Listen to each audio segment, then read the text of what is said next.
तो प्यारे बच्चों, कैसे हैं आप लोग। आशा करता हूं कि आप लोग बेहद अच्छे होंगे। आज मैं आप सभी को बिहार बोर्ड कक्षा 12वीं का विषय समाजशास्त्र का प्रथम अध्याय जिसका शीर्षक है परिचय। प्यारे बच्चों, समाज शास्त्र का प्रथम अध्याय परिचय को मैंने आप सभी को समझा दिया था, इसलिए आज हम समाज शास्त्र का प्रथम अध्याय का लघु उत्तरीय प्रश्न आप सभी को कराएंगे।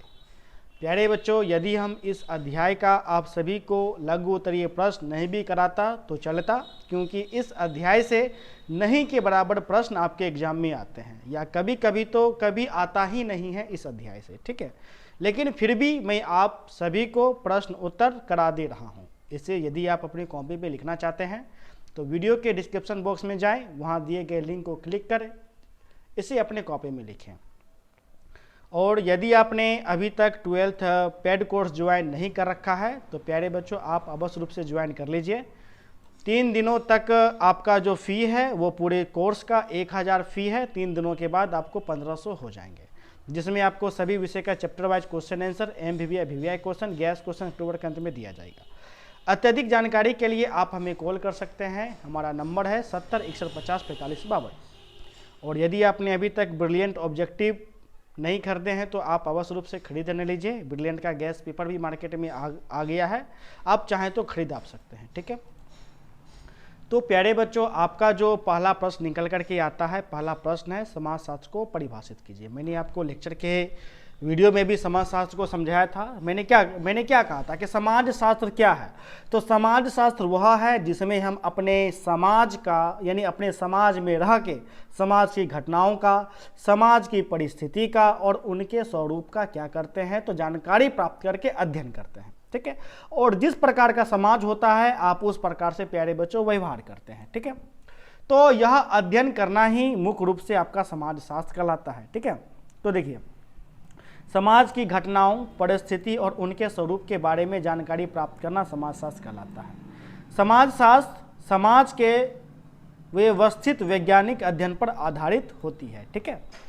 तो पहला प्रश्न आपको हो गया। ये प्रश्न आपके एग्जाम में कभी नहीं पूछे जाएंगे, मैंने फिर भी आपको लिखा दिया क्योंकि आप समाजशास्त्र लिए हुए हैं। तो जानना बेहद जरूरी हो जाता है कि समाजशास्त्र क्या होता है, ठीक है। दूसरा आपका जो प्रश्न निकल के आता है, दूसरा प्रश्न है सहज बोध ज्ञान क्या होता है। मैंने आपको बताया था कि सहज बोध क्या। सहज बोध आपने कई बार यह शब्द इस्तेमाल किया, लेकिन वो अलग बात है कि आप लोग अंग्रेजी में इस्तेमाल करते हैं, ठीक है। सहज बोध को हम अंग्रेजी में कॉमन सेंस बोलते हैं। कॉमन सेंस तो पता ही है कि कॉमन सेंस क्या होता है। तो प्यारे बच्चों, जो सहज बोध है ये क्या होता है। देखिए, जब कोई व्यक्ति या कोई बच्चा, ठीक है, जब कोई व्यक्ति या कोई बच्चा अपने समाज में रहकर या अपने परिवार में रहकर वो जो कुछ सीखता है, ठीक है, वो जो कुछ सीखता है उस सीखे हुए ज्ञान को ही हम सहज बोध कहते हैं। और यह जो ज्ञान होता है, यह ज्ञान हमें पुस्तक के माध्यम से प्राप्त नहीं होता है, ठीक है। यह ज्ञान खुद बे खुद आपको अपने परिवार में रहकर, अपने समाज में रहकर के बच्चा या व्यक्ति सीखता है। इसी को हम सहज बोध कहते हैं, यानी कॉमन सेंस कहते हैं, ठीक है। और इस ज्ञान को समाज में रहकर काफ़ी सरलता से सीखा जा सकता है, मैंने आप सभी को बताया था। इसलिए प्यारे बच्चों, उत्तर में आपको कुछ इस प्रकार से लिखना है। समाज के बारे में या किसी अन्य विषय के बारे में जो ज्ञान व्यक्ति या बच्चा अपने समाज या परिवार में रहकर प्राप्त करता है उसे सहज बोध अर्थात कॉमन सेंस कहते हैं। अंग्रेजी में कहे तो कॉमन सेंस कहते हैं। इस ज्ञान के लिए व्यक्ति को पुस्तक इत्यादि पढ़ने की कोई आवश्यकता नहीं होती है। उसे यह ज्ञान अपने आसपास के वातावरण से ही सरलता से मिल जाता है, ठीक है। इस सहज बोध को लेक्चर के वीडियो में मैंने काफ़ी अच्छे से समझाया था। यदि आप लेक्चर का वीडियो नहीं देखे हैं तो आप अवश्य रूप से देख लीजिए। तीसरा जो हमारा प्रश्न निकल करके आता है प्यारे बच्चों, वह तीसरा प्रश्न है उपनिवेशवाद से आप क्या समझते हैं। मैंने देखिए उपनिवेशवाद को आप सभी को अच्छे से समझाया था कि आखिर उपनिवेशवाद क्या है। मैंने बताया था कि जब कोई शक्तिशाली देश दूसरे अपने से दूसरे जो कमज़ोर देश हैं उस देश को अपने अधीन कर लेता है, या यूं कहो कि उस देश को गुलाम बना लेता है, तो वह उपनिवेशवाद कहलाता है। जैसे भारत भी उपनिवेश रहा किसका, तो ब्रिटेन का, यानी हम लोग ब्रिटेन के गुलाम थे, ठीक है। तो अर्थात हम कह सकते हैं कि भारत ब्रिटेन का उपनिवेश था, ठीक है। इनके बहुत कारण होते हैं, इनके प्रभाव भी पड़ा था जो कि हम आपको दीर्घ में बताएंगे, ठीक है। तो यदि हम लघु की बात करें कि उपनिवेशवाद से आप क्या समझते हैं, तो आपको उत्तर कुछ इस प्रकार से देना है। शक्तिशाली एवं उन्नत देशों द्वारा कमजोर और पिछड़े हुए देशों पर अपना अधिकार स्थापित कर लेना उपनिवेशवाद है, ठीक है। अपना स्थापित कर लेना उपनिवेशवाद है। एक लाइन में लिख दीजिए, आपका पूरा का पूरा नंबर मिल जाएगा, ठीक है। दूसरा जो आपका जो प्रश्न है, दूसरा प्रश्न है कि राष्ट्रवाद क्या है, ठीक है। अब देखिए, अब अंग्रेज ने भारत को गुलाम बनाया, ठीक है। अब भारत बन गया गुलाम, तो भारत हो गया उपनिवेश, ठीक है।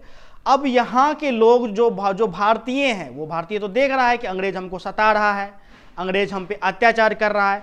अब अंग्रेज को भारत से भगाने के लिए जो भारतवासी एक होंगे, कौन भावना से कि अंग्रेज को भगाना है, अब सब एक हो गए। अब एक होने के बाद इसका भारतवासी का प्राण जाए या कुछ जाए, ये क्या बोला, हम मर जाएंगे मंजूर है, लेकिन अंग्रेज को भगा करके रखेंगे। इस क्रम में क्या हुआ कि इस क्रम में आपके एक भावना उत्पन्न हो गया, जो कि यह भावना पूरे देश भर का है, इसलिए इसे राष्ट्रवाद के नाम से हम लोग जानते हैं।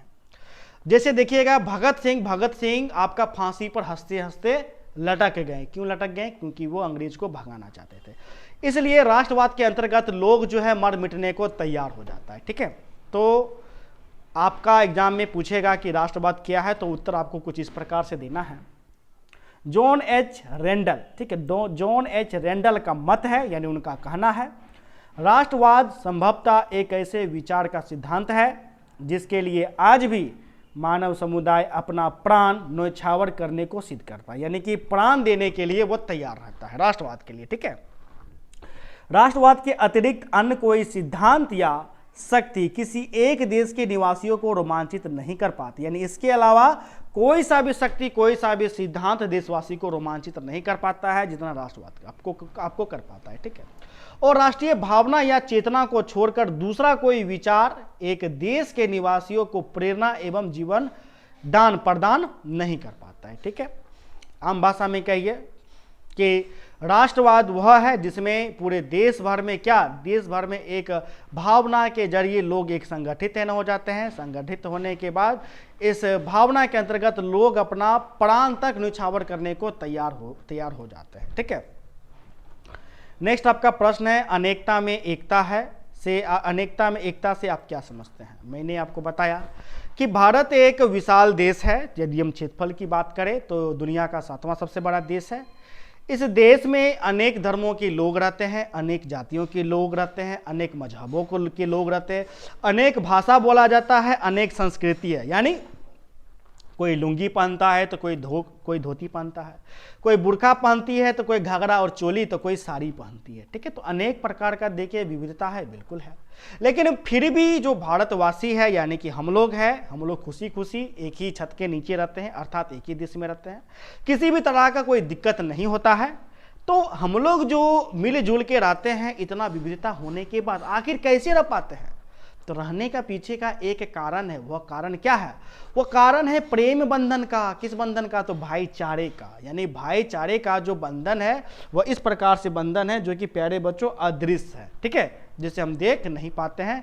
और भाईचारे के बंधन से ही, ठीक है, भाईचारे के बंधन से ही हमारे देश में अनेक धर्मों के लोग रहते हैं, फिर भी एक साथ हंसी खुशी रहते हैं, ठीक है। तो उत्तर आपको कुछ इस प्रकार से देना है कि जैसा कि हम जानते हैं कि भारत एक विशाल देश है और इस देश में अनेक प्रकार की विविधताएं हैं। यहाँ पर मिसप्रिंट हो गया, लिखना है कि अनेक प्रकार की विविधताएं हैं।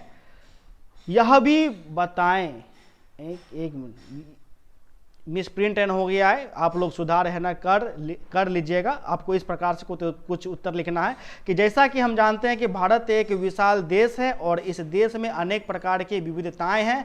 ये विविधताएं हैं, यहाँ पर लिखिएगा, ये विविधताएं हैं संस्कृति, भाषाएं, लिपि, धर्मों, जातियों इत्यादि की है, ठीक है।